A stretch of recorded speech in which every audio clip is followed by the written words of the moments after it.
شفت جمهور الزمالك قال ايه بعد الماتش هو الكابتن رضا عبد العال؟ ما شفتش؟ تعالى اوريك. صباح الخير عليكم.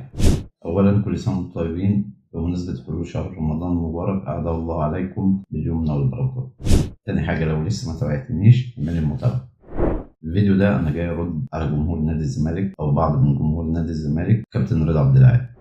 هناخد الاول جمهور نادي الزمالك اللي قال لك ما لعبش كسب المباراه. اولا مستر كولر رغم مدرب نادي الزمالك، مدرب كويس، بمعنى بيعرف يضيق المساحات على الخصم، بيعرف ينقل الكوره من خط لخط، بيعرف يفضي مساحات، وده اللي بيتميز بيه مدرب نادي الزمالك. كولر اداك الحته دي، خلاك تلعب الكوره زي ما انت عايز، وجه في الدقيقه 74 عمل التغييرات بتاعته، بدا ينقل الكوره، بدا يفضي المساحه، بدا يلعب ظهر خطوط نادي الزمالك. الدقيقه تقريبا 74 او 73 عمل 3 تغييرات، نزل قفشه ومروان عطيه وعمر كمال عبد الواحد، بدا يخلق المساحات، بدا يلعب خط دفاعات نادي الزمالك. وبعديها تقريبا ب 10 دقائق جه الجون الاولاني.